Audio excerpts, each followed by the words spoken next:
Friends, ഞാനിപ്പോൾ നിൽക്കുന്നത് Mavelikkara ലാഹെ junction എന്ന് പറയുന്ന സ്ഥലത്താണ് നിൽക്കുന്നത്. ഇവിടെ ഇപ്പം സമയം ഏകദേശം 8 മണി ആയി. ഞങ്ങൾ ചെട്ടുകുളങ്ങര ദേവീക്ഷേത്രത്തിൽ പോയതിനു ശേഷം ഇവിടെ വന്നതാണ്.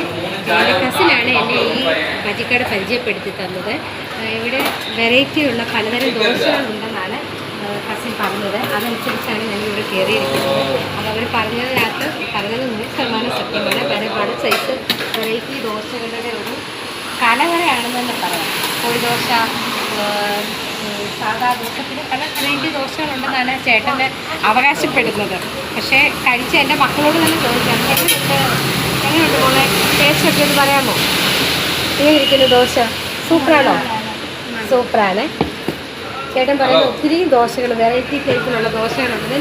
ഏതൊക്കെ ദോശയാണ് ചേട്ടൻ പറയുന്നത്? പൊടിദോശ, മുട്ടദോശ, onion dosa, chicken fry, omelette.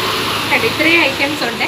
നിങ്ങൾ ആരെങ്കിലും ഈ കായംകുളം റൂട്ടിൽ വരുന്നവർ, ഓലവെട്ടിയമ്പലം ഭാഗത്തും വരുന്നവർ, അല്ലെങ്കിൽ ചെട്ടികുളങ്ങര ദേവീക്ഷേത്രം അല്ലെങ്കിൽ മുഴുക്കുളങ്ങര ദേവീക്ഷേത്രം എന്നിവിടങ്ങളിൽ വരുന്നവർ തീർച്ചയായും സന്ദർശിക്കുക ലാഹെ ജംഗ്ഷനിൽ. ഈ ചേട്ടൻ്റെ പേരെന്തോ? ഗണേശ് എന്ന് പറഞ്ഞ ഈ ചേട്ടൻ്റെ കട സന്ദർശിക്കുക. ഓക്കെ. മുട്ട ഓംലെറ്റ് വെച്ചൊരു ചിക്കൻ പ്ലേറ്റ്, ചിക്കൻ പീസ് ഞാൻ എനിക്ക് തരുമ്പോൾ തരാം.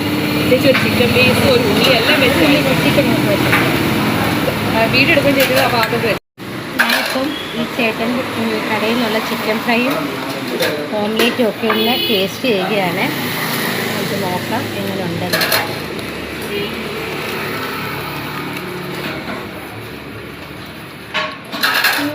സൂപ്പറായിട്ടുണ്ട്. നമുക്ക് അടുത്തായിട്ട് നമുക്ക് ഓംലേറ്റ് എങ്ങനെ ഉണ്ടെന്ന്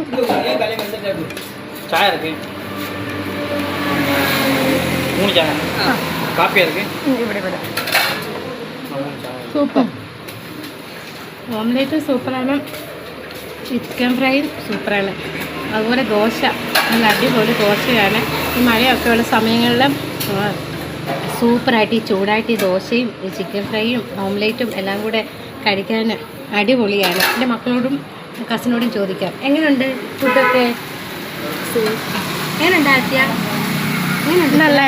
നല്ല സൂപ്പറായിട്ടുണ്ട് ചേട്ടാ. ഫുഡൊക്കെ സൂപ്പറായിട്ടോ. സൂപ്പർ. ഇനി ഞങ്ങൾ വരാം.